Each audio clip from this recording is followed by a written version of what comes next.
Hello. Welcome to Bestie Chats, everybody.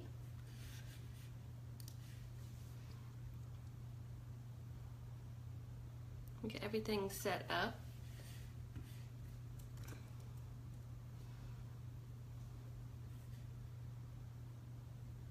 Leena, when you're here, if you will just comment and let me know, and I will add you in, and we can get started.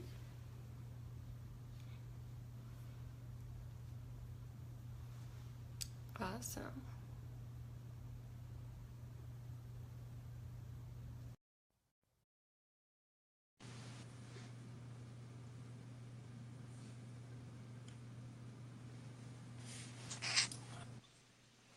Hello. Oh, hello. How are you? I'm all right. How are you? Pretty good.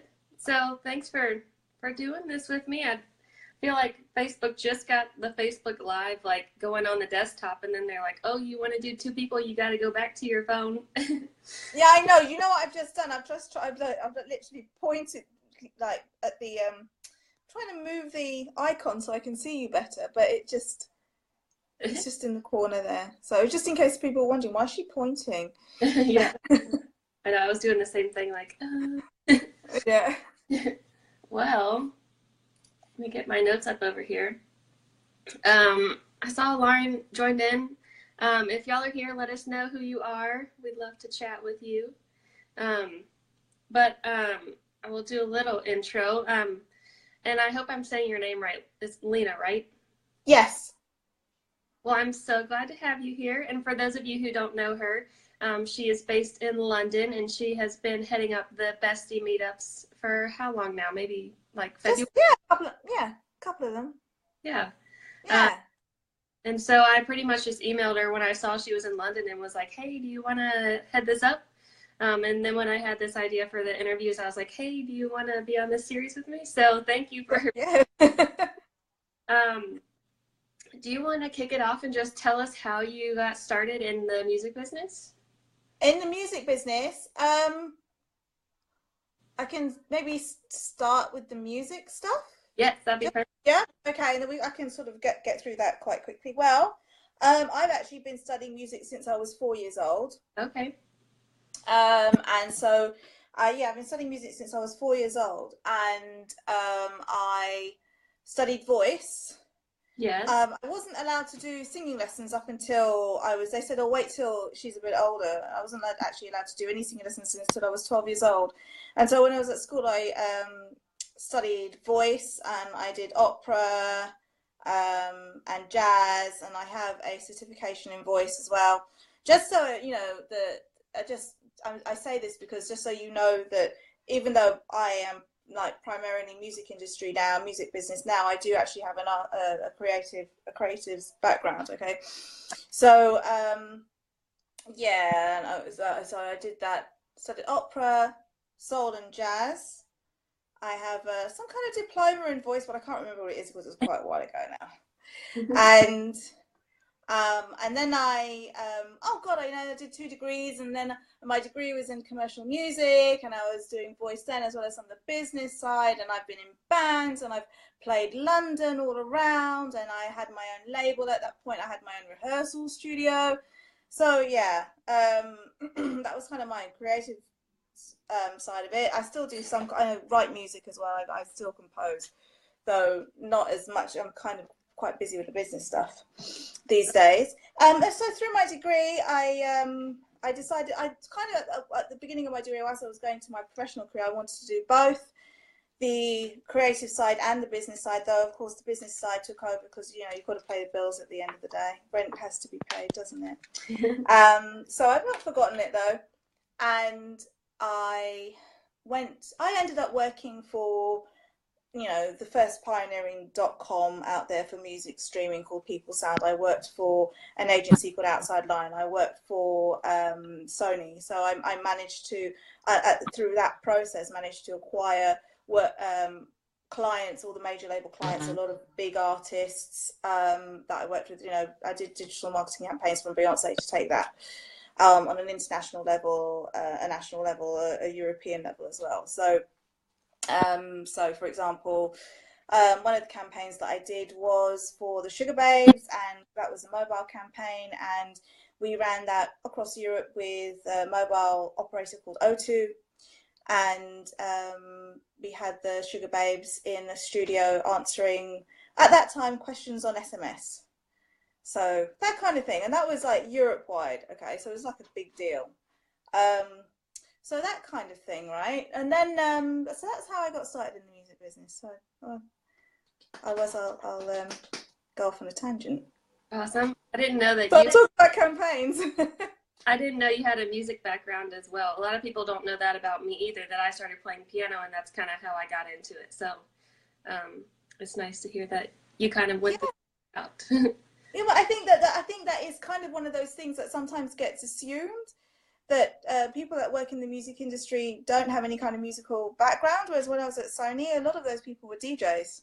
Mm-hmm. They started off as DJs, and then they went into the business side. And the reason they went into the business side is because they knew a lot about street teams and grassroots marketing and all that kind of stuff. And and then they ended up getting a job at Sony. I mean, a lot of those people at Sony would start off as DJs. Yeah, mm-hmm. That's awesome. Yeah. So transition into Positively Music. Well, after I finished at Sony, mm-hmm. I decided to go and start my own business. Actually, it's something that I'd always wanted to do. A friend reminded me when I was 18, at a point where I was thinking, well, now what do I do? Do I, go back into employment, or do I start my own business? And, the reason that I wasn't at Sony anymore, because, in the music industry, labels, it's all contract work. Okay, so it's contract, and I had been offered another contract, but I wasn't sure whether I wanted to do it or not. So, and she said, well, when you were 18, you always want, a good friend of mine, she said, when you were 18, you knew exactly what you wanted to do. You wanted to go into business for yourself. You knew that. The reason I wasn't too sure about wanting to work for record labels is because it's from one contract to another contract to another contract to another contract, and I felt like I wasn't entirely in control of what was happening with my career and what was happening. And I'll give you an example. There was somebody somebody I knew. There was a PA, a senior PA, and she was on a rolling week contract, so it was just 1 week, and that would literally roll. Wow. Yeah, and that's something that's all over the industry now. So I just wasn't sure.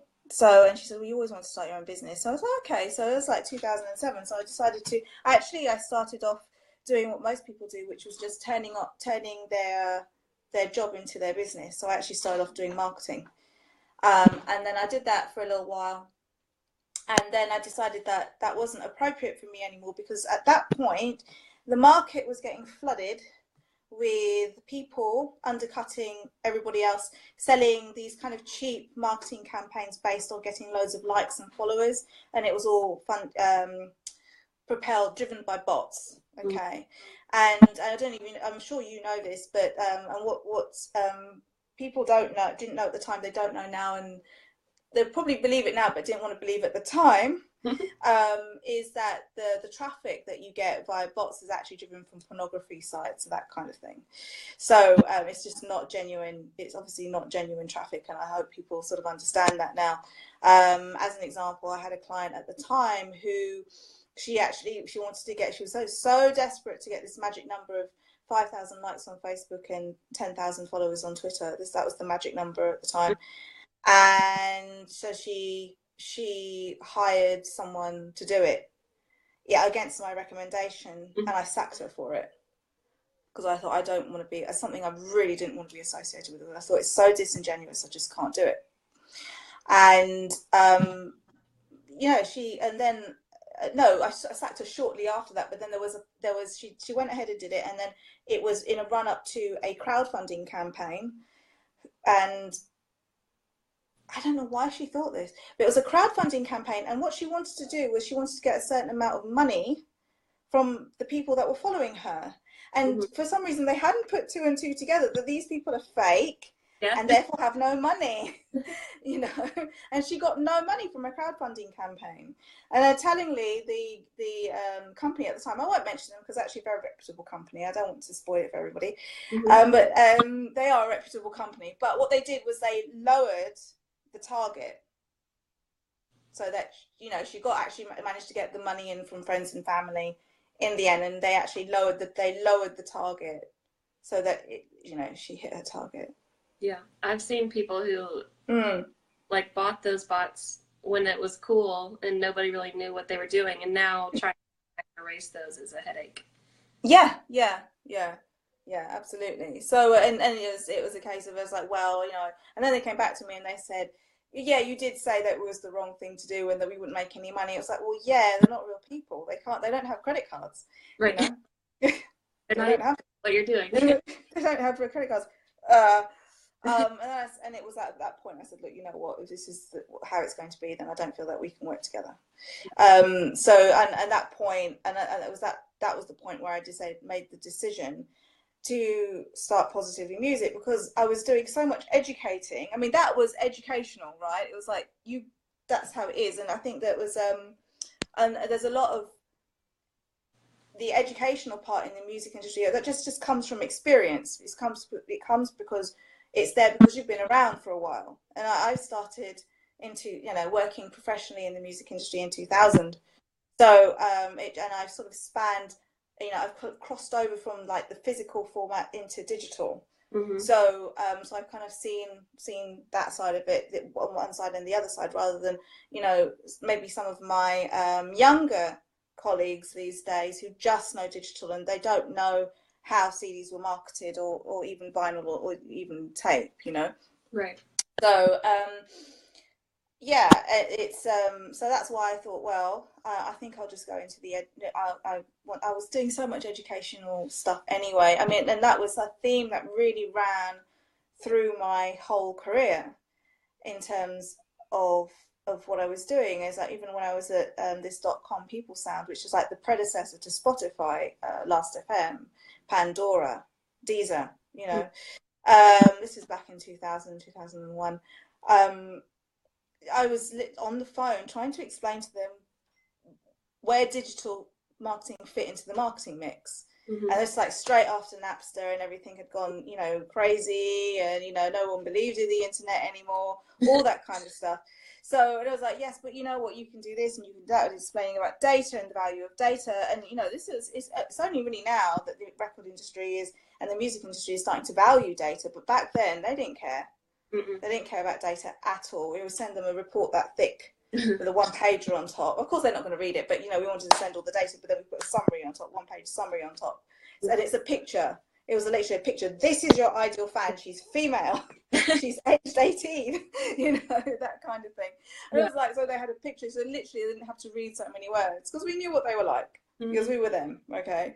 So it's and I was just it was just one of those things that I was always doing when I was at Sony. I was explaining the benefits of bespoke websites for their artists. Right, this is why bespoke websites were better for your artists than, because what used to happen at Sony, and this was back in 2005, 2006, was that they had sonymusic.com and then /Beyonce /Pink. So they didn't have what you have today, which is Beyonce.com or pinkspage.com. They didn't have that. They just had the main domain, and then the artist name would hang off the main domain. And when Sony joined with BMG were already doing bespoke websites, and you will know all about this, right? They were doing bespoke websites. And they were like, well, why do we have to have a proper website? Like, just not a proper. Why do we have to have that website? Yeah. How long does it take? How long does it take to do? And I said, well, it's going to take a few weeks. What do you mean it's a few weeks? It's like, because blah blah blah blah blah. Yeah. That's funny. Because we've got to gather data and the branding and the this and that. So I think it was literally, I thought, well, if I'm going to do that much educating, I might as well get paid for that bit. At that point, it was, because that bit was the bit that I was doing for free. Probably like coding websites. There were no template websites at that point. So it Yeah. would take a while. Yeah. Yeah, well, this is it actually. Yeah, everything was done. Yeah, everything was done from scratch. Hmm. Yeah, everything was done from scratch. Or actually, I think there might have been a couple of templates via Drupal. You know Hmm. Drupal? Yeah, back in the WordPress wasn't around so much. It wasn't around that time. But yeah, Drupal. There was a couple of templates via Drupal. But then it's like when I was at Outside Line and they were doing websites, everything was custom coded. Well, the guys there, the team there, they custom coded. It was all custom code. Yeah. Yeah, but That's, amazing stuff. But like, now I think about, now you've pointed that out. I think, wow, now we've got templates and everything. So it's not so easy, but it's kind of like, rather than just custom, the process of actually custom coding the stuff. Though that probably still happens now for a lot of things. hmm. Yeah. So has your education always been, has it evolved? What did it start as? Was it different than what it is today? It was different, yeah. I mean, it started as, what happened was I said, okay, and I sort of took a little break, not a break, but I just like took a pause to work out how I was going to approach this. And I thought, okay, well, what I want to do is let me reach out into university so I can get some some experience, or do a bit of research on it. I started doing some guest lecturing. Hmm. And then I went over to one university and sent them my email pitch and my portfolio. And I'd been doing, actually by that point I'd been working with councils, a couple of councils and government business agencies, that kind of thing. You sort of have a government and they employ companies, they give contracts to companies in order to to help small business, Hmm. and then those small business agencies then go out and source their suppliers. So I'm kind of like that supplier to them, right? Right. So yeah, I was doing that, and then I went into the University of East London, and within 10 minutes the guy put me on payroll. I didn't even know why. Yeah. He was just put me on payroll. He was like, oh, okay, can you do this? Yes. Do you have a master's? Yes. Hmm. Can you do XYZ? Yes. Can you do this? Yes. Can you do that? Yes. How long would it take you to do that? Well, not too long. Okay. Let's go up to payroll and put you on payroll. Nice. I know. Okay. Isn't it funny how the best jobs that you get are like, this was a job he was giving me. I was like going with it, well, I don't know. Okay, you're going to put me on payroll. I don't really know what that means. Yeah. Because it wasn't like I'd walked in for a job. As far as I was concerned, I'd walked in just to do like a big guest lecture, which was an event for their students. So it wasn't like that anyway. So yeah, he put me on payroll. Can you do this? And that turned into a part-time job for me, which was and it was something that it wasn't intentional, but I just thought, I'll just go with it. Yeah. As it's there, it's not interfering too much with what I already do. It's just a few hours, whatever, and it was fun. So and I was doing all the other stuff as well with it, and I was doing sort of workshops and coaching and all the rest of it. So it was fine.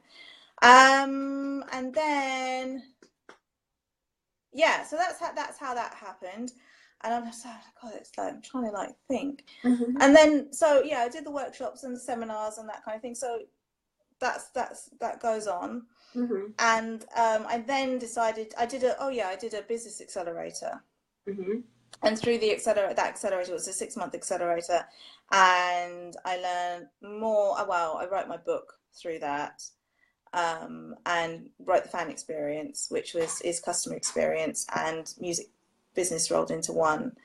It talks about music being a connection technology and the experience of music and how to monetize the experience of music and how to do that via a fuller understanding of the fans' journey with the music from the time that they engage with the music till maybe the day they die, if they're a lifetime fan. Okay, so and everything that they do and don't do, so all of that, and then I thought, well, then it was the right time to do online courses. So I put out my first online course, which is, and it took ages for me to get to do it. I don't know why. I think online courses are just very time consuming by the time you write them. by the time you write them, you do the slides and you record it and it's edited and all the rest of it. And I sort of was like, just for the I wanted to do it myself. I won't do it myself again. I won't do that again. It'll take way too long. No, not doing that. No. So I won't do it myself again. And yeah, so I did that, and then I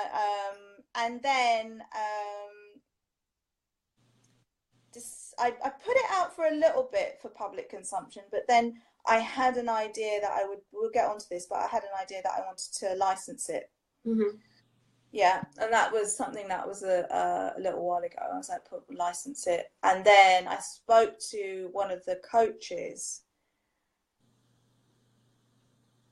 at the accelerator, and he said, don't license it. No, you don't want to do that. And as I listened to him, which was really stupid, and we'll get onto that. And it's one of your questions, you see. It's all leading somewhere.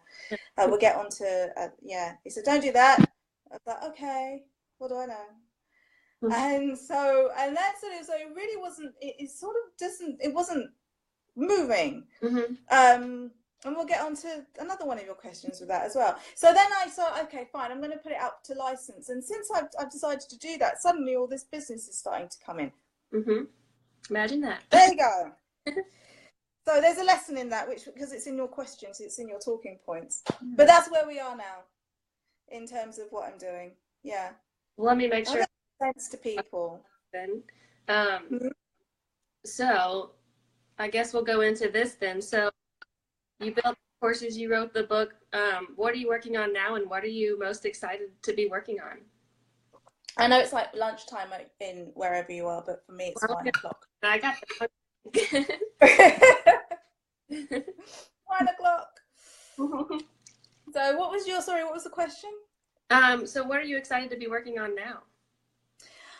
Yeah, so I got another business coach, mm-hmm. and it was and I'm looking, I am sort of licensing courses out currently, but he asked me this question, which was, where do you want it to be now you've taken this turn? Where do you want it to be in 3 years' time? And as someone that sort of pretty much know, I always know where I want to be in 2 years, 3 years' time. I do a lot of that kind of future journaling stuff. And then I thought, I don't know. I was like, I don't know. I was really stumped. And I said, I think he said, well, not, where do you want the business to be in 3 years' time? And I said, well, I thought, well, I know where I want it to be financially. I want it to be like, I want it to be like, 5-6 million in terms of turnover. Mm-hmm. Okay. So,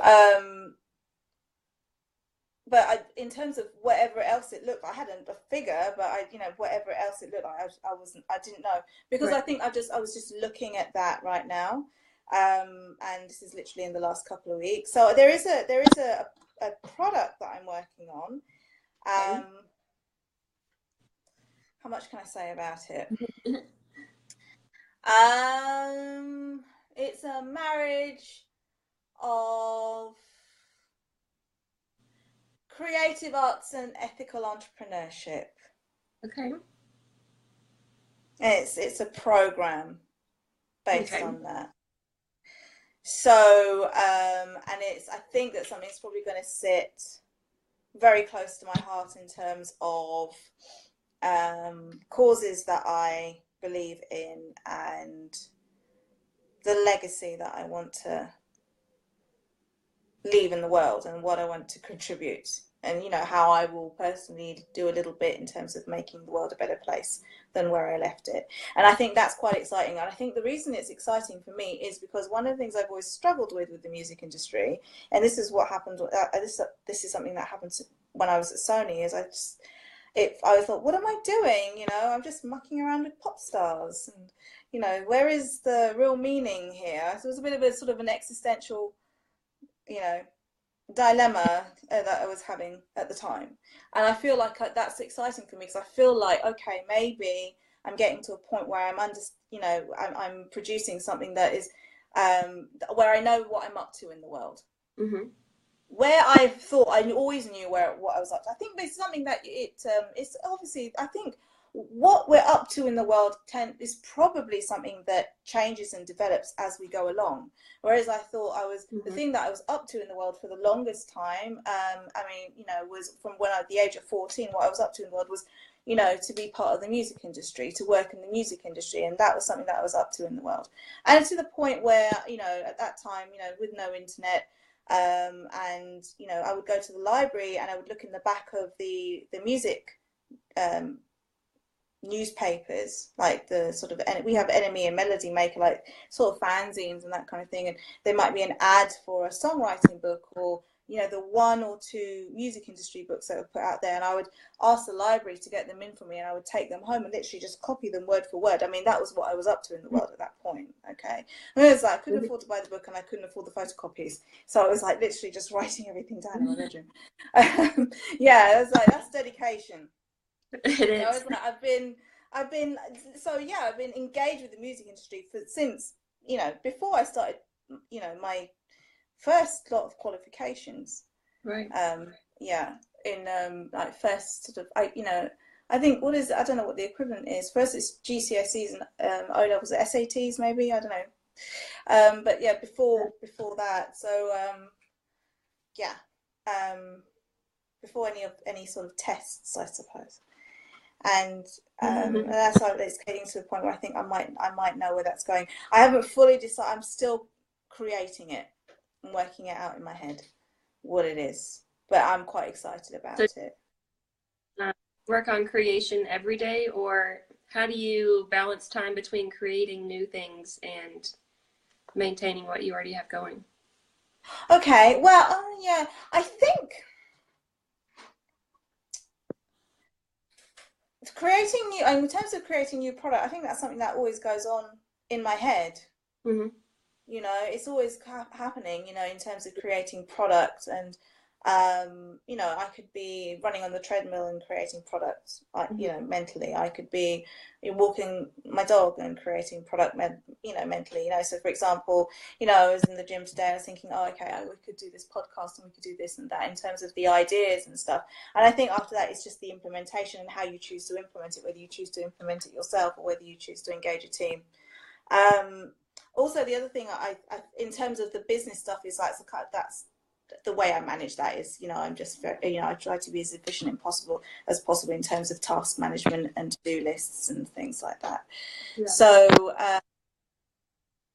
yeah, it's also, I would say that I think creation and the creative process isn't necessarily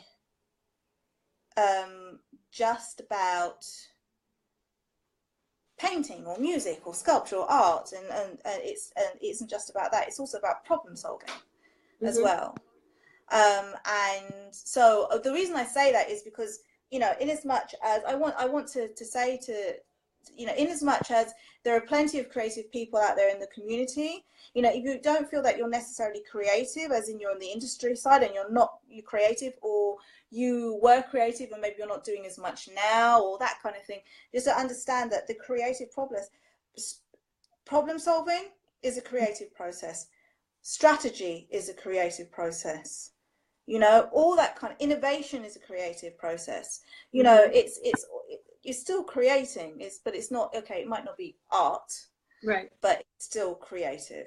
So I think that in marketing, you're coming up with marketing ideas can be a very, very creative process. I mean, we've all seen some very creative ad campaigns out there, you know, and back in the day when they used to do those I don't know whether you had this in the States. You must have had this in the States, but we had this when ad campaigns in the UK were like a big thing. So for example, Guinness, or, you know, an alcohol company would have, or Levi Jeans came out with their new ad campaign, and it would premiere in this country. It was like I remember very clearly, Levi Jeans had a global premiere of their advert. That's creative, because it's like people would tune in to watch it, you know, and it was like, wow, did you see the new Levi's ad? It was like, it's an advert, you know, but people would tune in to watch it. You know, I remember which one was it? It was this, and it was, you know what the track it was? It was a track by a band called Stiltskin. Yeah. And I think do you remember? And it was like, do you know Stiltskin? And then and I was like, I think some guy walking into the ocean, and it was like a grainy black and white, I don't know, and the band playing or something like that, but super creative and hipster. And yeah, they're walking into the ocean, with his jeans on and looking really hot, and everybody went out and bought jeans. You know, the whole world went out and bought Levi 501s at that point. So yeah, and there was the Guinness one, which is had I can't remember the track. It's one of my favorite tracks as well. And it was horses in the ocean, and they made the horses like the waves. You know, that was really cool. I remember that one. That used to happen a lot, and it was like we still have that here to an extent. With we have a tradition for adverts where we have the Christmas ad, so that, you know, various, like, you know, big department stores, like, so for here we have John Lewis, so it might be your Saks or something like that, but they would they premiere their advert for Christmas, and then, oh, have you seen that advert? Did you think about it? It becomes a talking point. So but all very, it's marketing and it's advertising, but hugely creative. So I think we're creating all the time. I think if we're problem solving, innovating, and strategy, and using strategic thinking, even critical thinking for the purposes of strategic thinking, then I think that we are creating all the time. Yeah. Well, and create products to solve a problem for others too. So it's all the time. Yeah, absolutely. Yeah. It's kind of ongoing, to answer your question. Yeah. I know you kind of mentioned, like, when you were going through the accelerator and people were telling you don't do this or don't do that. How do you figure out who to listen to, and when to trust your gut, and how to just keep going and overcome all that outside noise? Yeah, well, we had this experience, didn't we? Yeah. So just to fill anybody in that watches this, we had our meetups, and then 2 weeks before the meetup, I emailed Katherine and I had this horrible nagging feeling, and I think it probably came across in the email because it wasn't like a formal email. I was like, blah, blah, blah, blah. And I said, Katherine, I don't know. I think we just got to postpone this meeting and I asked for a Skype call as well, didn't I? And I said, did I? Anyway, I said, we've got to postpone this meeting because I just don't think it's going to happen. Like 2 weeks before, how would I know? Yeah. I mean, it's literally, you just gave me the date, right? And I was like, no, it's not going to happen. And I just thought, and I had to give you, and the reason I was like, well, we had four terror attacks, and we just had a high-rise burst into flames, and there's a hung parliament. I really don't think that people are gonna even if they want to, or they rationalize and they think that they can or whatever. I just thought that London's mood was just, I could just feel it. I was just like, yeah. And, I said, my gut is telling me to postpone it. And then I said, I'll sleep on it. And Katherine very kindly said, best, you sleep on it and let me know what you want to do. It's up to you. I'll leave it up to you. Like, best. And then I saw, a number of RSVPs, and I thought, well, I can't let all these people, people down. And even if 4 people turn up, I still want to, I want it to go ahead. And then I was there, and only one lady turned up, and I did put a message up on Facebook about that. So the problem that it's the fear and the sort of the how do I overcome the doubt is I just need to remind myself that my gut instinct knows best, and I think it's something that it's something that I'm still learning. I think part of the reason that I don't listen is to my gut instinct. My gut instinct really does know best. It does, Yes. The number of times I've said I've gone into a situation, and I say I've had that nagging feeling where it's like, you don't want to do this, you don't want to do that, and I've gone, no, it'll be all right, and it just goes to the crap. And there's a few. Well, the reason I didn't go with my gut instinct is I didn't want to let people down, I think. But I suppose this kind of goes into it as well. I don't want to let people down, but I think also that my inner voice for my gut instinct is, and this is where the doubt comes in, Mm-hmm. my inner voice for my gut instinct is kind of it's got a critical edge to it. Right. And I don't like that about my gut instinct. Yeah. Right? I don't like it.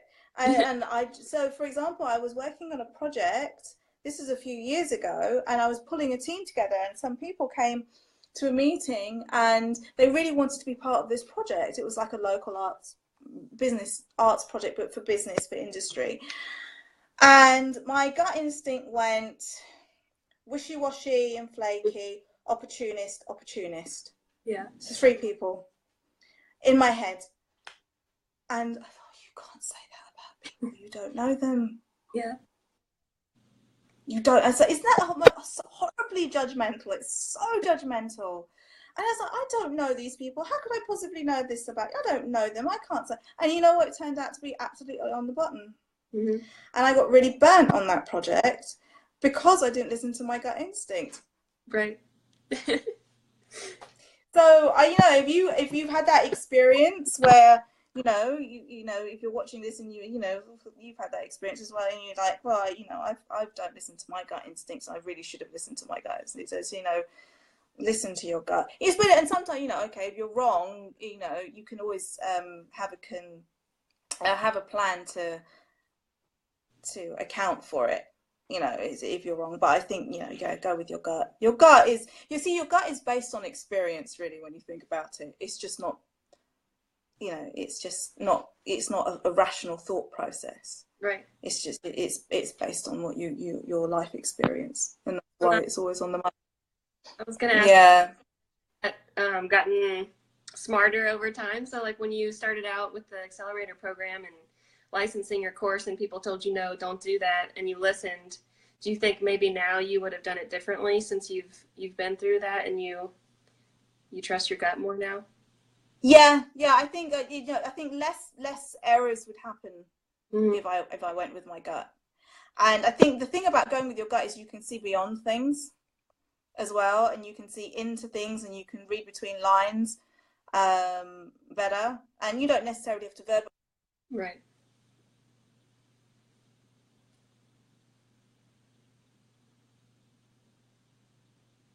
You froze on me.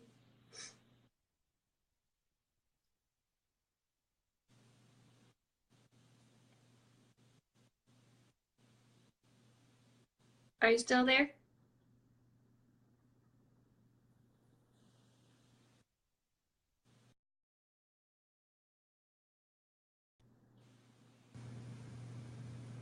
Let's see.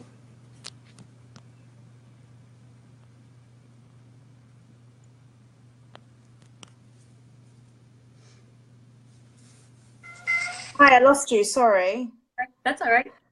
What was I saying? My gut. I think. I have gotten smarter over time. Yeah. Because of it. But then I think if I'd like sort of listen to my gut, even when I wasn't as experienced, because your gut instinct is like informed, is not necessarily from your adult life, it's from your childhood as well, right? It's when you start to experience the world. So I think there's a lot to be said for instinct and that. Though ironically, when you do go for your gut, people ask you to back it up, and you can't. Yeah. That's the thing, is that the thing that I've learned is the same people that tell you to go with your gut, are the same people that when you do go with your gut ask you for evidence to back up going with your gut. It's like, well, I can't. My gut instinct. You told me to go with my gut instinct. What? So maybe it's different now that you're farther into your business, but when you were starting Positively Music, what kind of doubts, if any, did you have, and how did you just keep going and know that you were doing the right thing?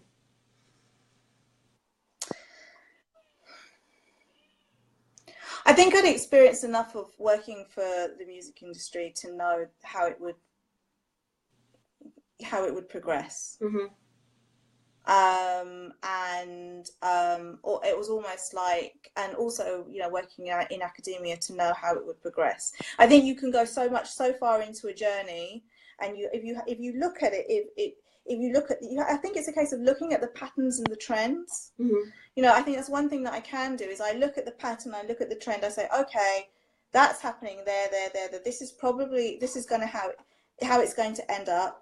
Or you can plot a trajectory and, you know, look at several different scenarios, A, B, C, D, or whatever, or look at it almost like a shape. Sometimes I can look at a situation a bit like a shape and look at it from lots of different facets. Mm-hmm. Okay, and look at and put in, you know, every single scenario that I can possibly think of, even if I sometimes have to sit down and brainstorm 30 different scenarios. Right. Okay, so the first 5 are really easy, and the last 5 are like drawing blood out of a stone.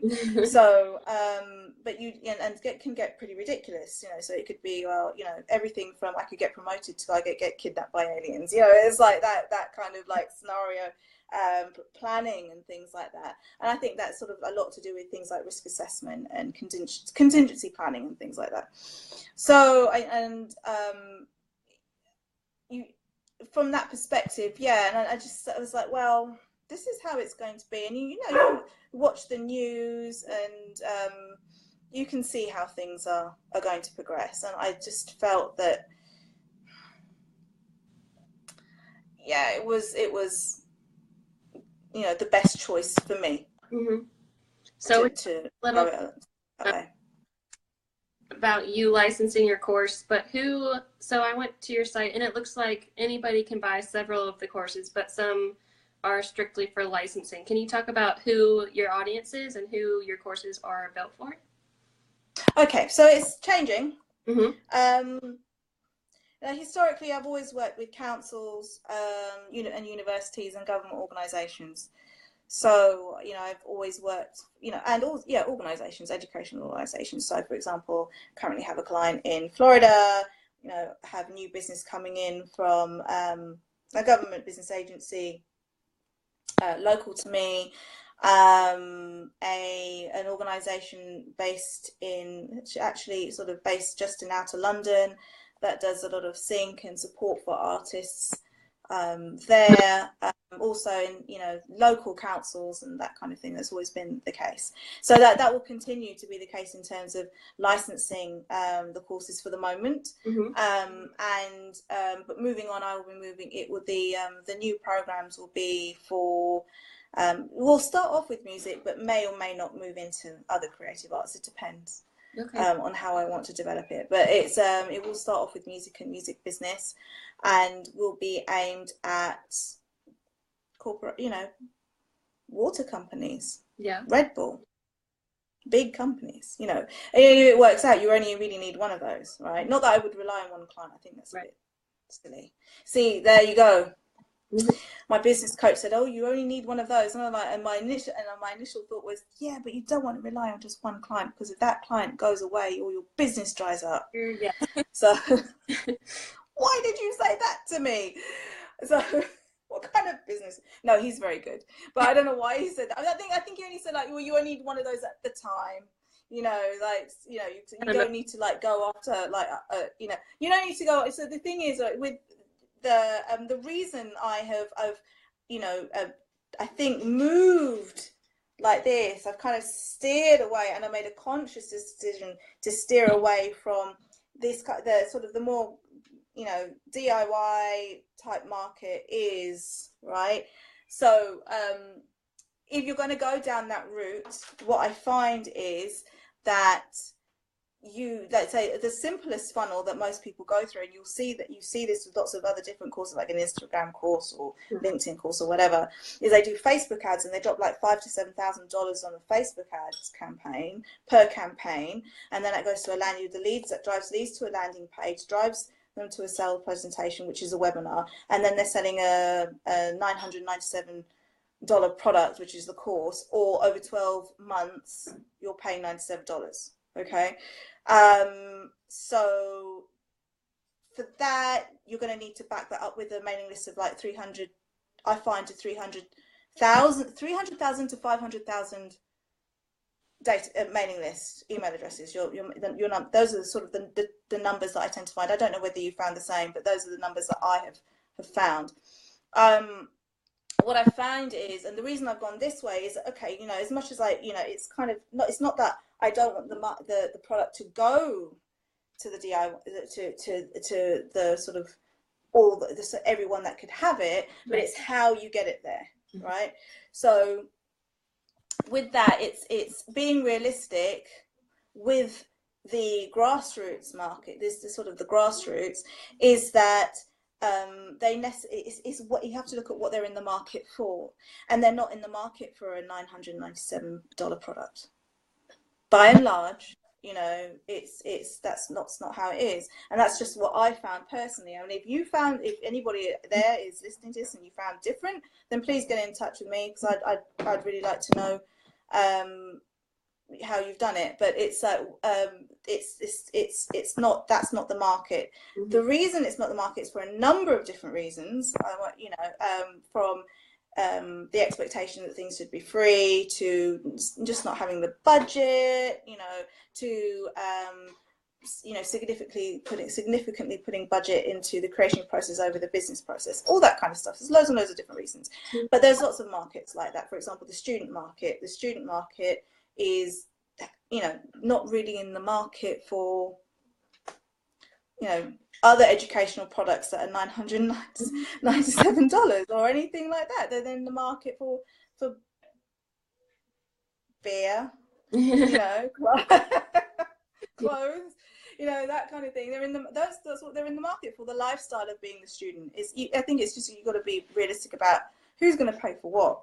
Mm-hmm. So that's why I've decided to look at corporations and stuff. So yes, you know, the courses are available to everybody, but the vehicle in terms of how they can get the courses is probably going to be a lot more accessible in that way, really. Mm-hmm. Yeah, the right people. Yeah. So let's talk about community. So how does community play a role in what you do, and has that changed over time? So the community, so for example, the business and the academic community is important to me because that's where I get my business. Mm-hmm. In terms of then the music industry community as well, because again, is how I get my business, you know, getting business and word of mouth, etc., and who knows you. I mean, it's a relationship driven industry. Sure. And it runs by reputation, really. So people who know people who know people who know people. Mm-hmm. So equally, in terms of where I'm moving my programs, it will matter. You know, that community will matter to me greatly, because, you know, the industry is known for sourcing new blood from brands. So those people will be important to me in terms of any contacts that they might have at the brands that they used to work for. So that community is important, because in terms of and we're talking about the community of people that they're there doing deals. Right. They're the deal making community, and that's what it is in the music industry. You know, the deal. You know, I always say that the music industry is a deal making industry. You know, publishing deal, record deal, management deal, production deal. Yeah. So yeah, so that's so I would be doing a licensing deal. Yeah. So a little before about community as far as networking and the difference between men and women. And I know you had some great things to say on that. Would you mind talking about that a little bit, about just how you put yourself out there as a woman in music to network and grow your relationships? Oh, what did I say before? I can't remember. Oh, I don't know, but it was, I was like, oh. Was it good? So it was like, okay. So as a woman, oh God, oh no. So, okay, it was networking. Yeah. And let me sort of fire up the old brain cells here. Networking and how you put yourself out as a woman. Oh yes, okay. I remember. It must have been in that post that I put, wasn't it? It was in the Facebook post. Yeah. So basically, right, here's how it works with the guys. This is how it works with the guys in the music. I'll give you the backstory, right? So as a female in the music industry, Okay, I have been to many a woman in music networking group thing, blah blah blah, over the years. Okay, the reason I like this community is because it's accessible, it's open and accessible. What I found in the past is the other groups that I was a member of were inaccessible in terms of, well, I paid for it, but I think a lot of people couldn't pay for it, and I understood why. Because they were asking really, if you want to come, it's like if you want to come to I don't know what's the equivalent, but £50 for networking drinks Right.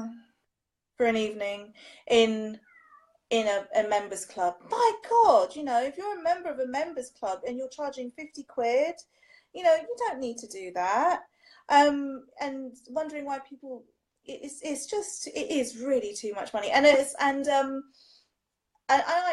would go, but I just would realise that even I was thinking, oh, yes, you're asking for a lot. You're only giving me a couple of drink tokens for that. Mm-hmm.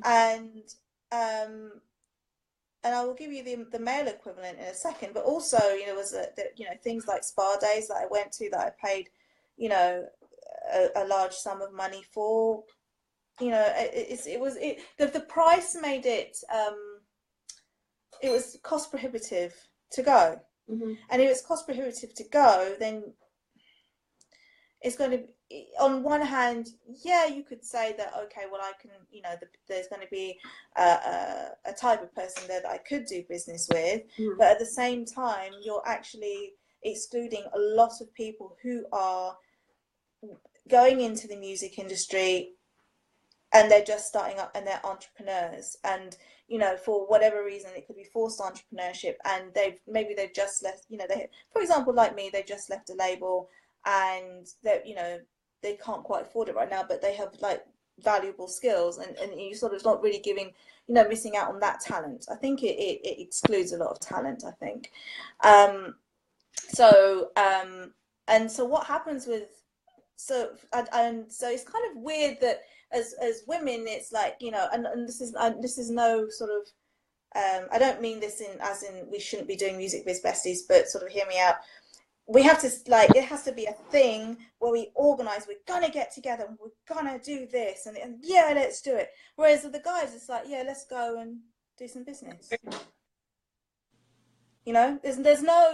There's no like, yeah, let's get together, and it's not an effort. Literally, mm-hmm. after work, they go out for after work drinks and they're doing business. Mm-hmm. That's it, right? They that's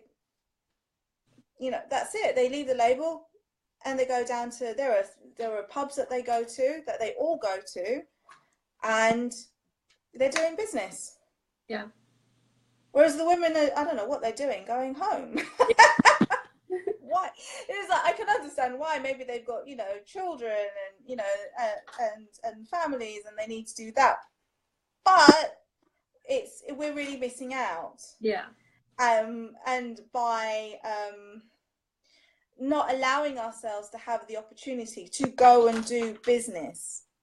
We really need to go and do business. And I think it's that, in as much as there are so many other things to do, and there will always be lots and lots of other things to do. Don't get me wrong. I understand. I do get it.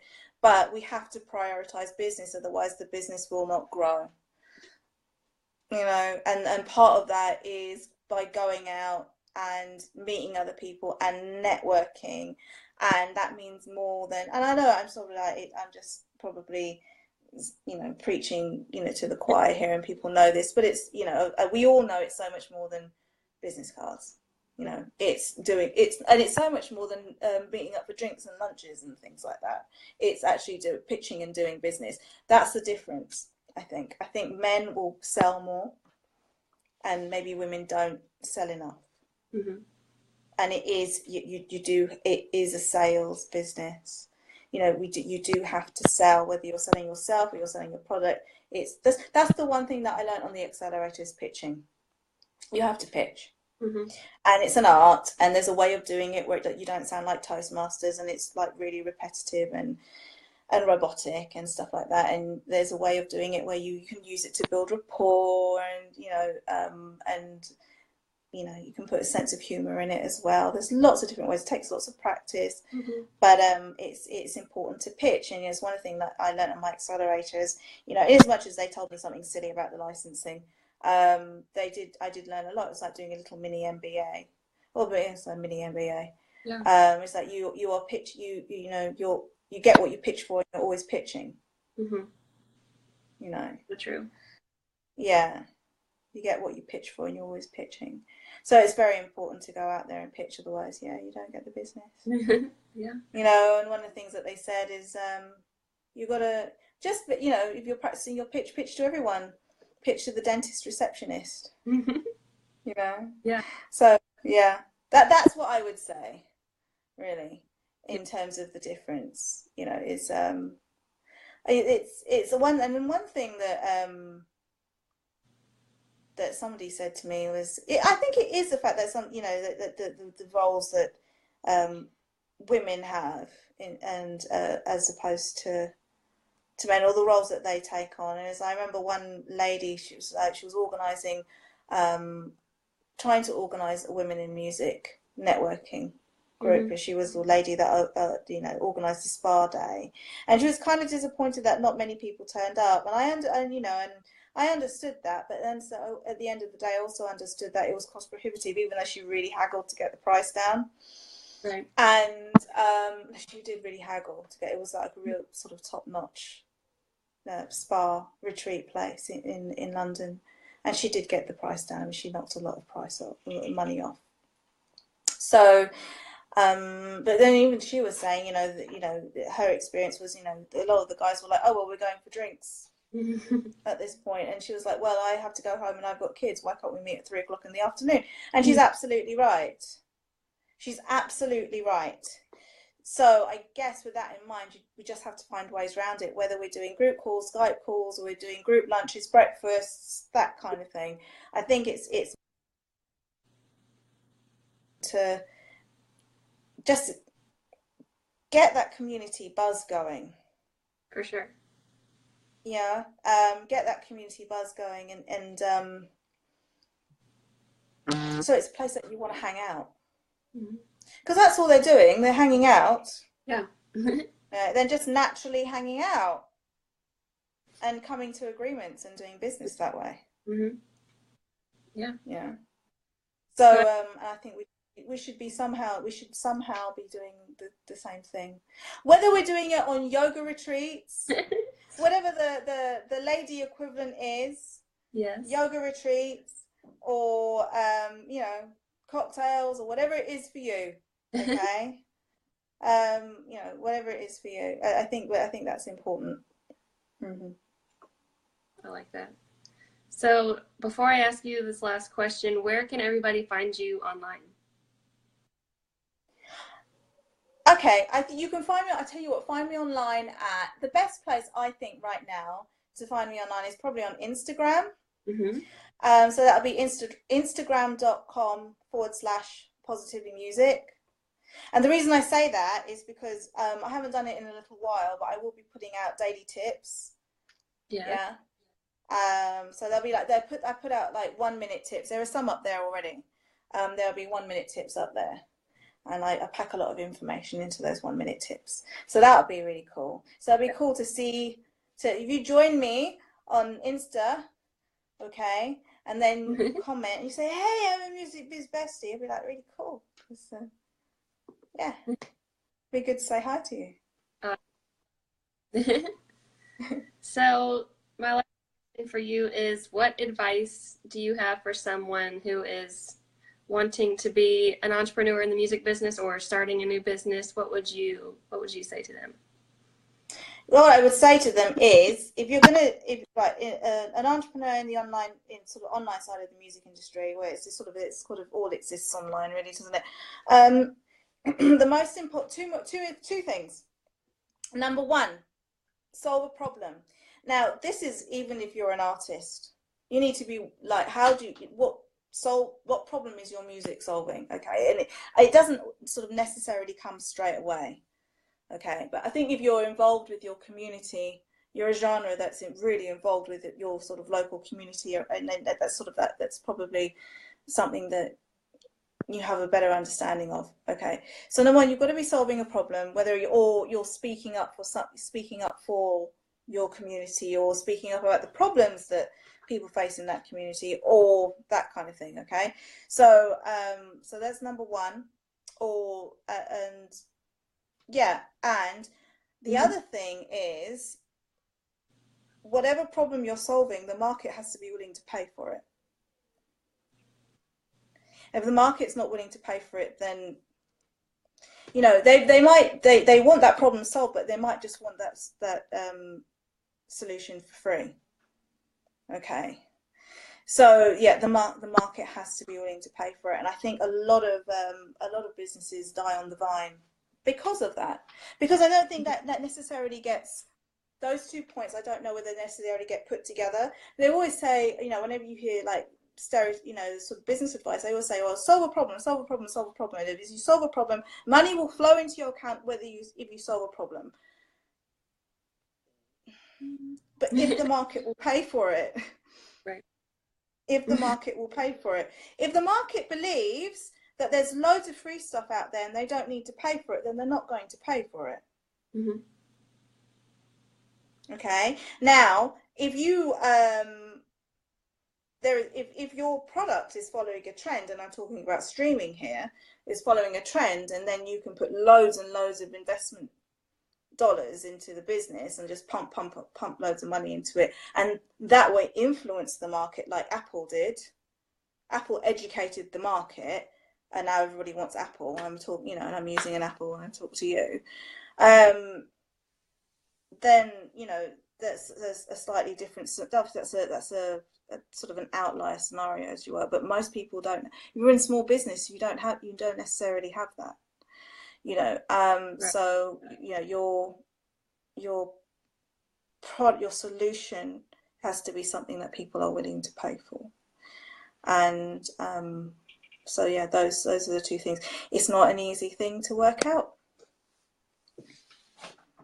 the problem that you're solving, and will people pay for it? Not easy. Some things are very obvious, like websites. It's like, yeah, people want websites and they will pay for it, right? So it's that they will pay for it, or but then I was talking to somebody and they were saying that they had to cancel their marketing services to independent artists because they had a great range of solutions, but the market wouldn't pay for it, and they had to cancel it all. So yeah, I would really look at that, and that's the most important thing that I could put out. Like I say, it's very difficult. It's not an easy balance to strike, but I think once you do strike that balance, then it becomes a lot clearer. I love that. Putting those two together makes so much sense. Yeah, but it's easy, but yeah, it makes sense, but it takes a while to work it out. Yeah, it's not easy. And I can see, like, if you're sort of a musician, you think, but I just make music, what do you mean I have to solve a problem and will the market pay for it? But I just make music. And it's like, but actually when you think about it, somehow the musicians that we have today, they're solving a problem, be it boredom or just entertaining or connecting people, whatever it is for that market, and those people are willing to pay for it in some way, shape or form. So whether they may not be paying for it in terms of paying for the physical product, but they're paying for it in gig tickets or merch or ad revenue. Yeah. Okay. So so it's something that it's not an easy thing. Yeah. It's not. I think for most of the times people don't. I think a lot of the time it's just a happy accident for most people, and it's what they're calling luck at the time. But I think it's a combination of those two. And it's like it's lucky, but they actually though. That's what I've observed. Whilst they've looked at it and it's like, okay, well, I got lucky. I was luck, or I just worked really hard.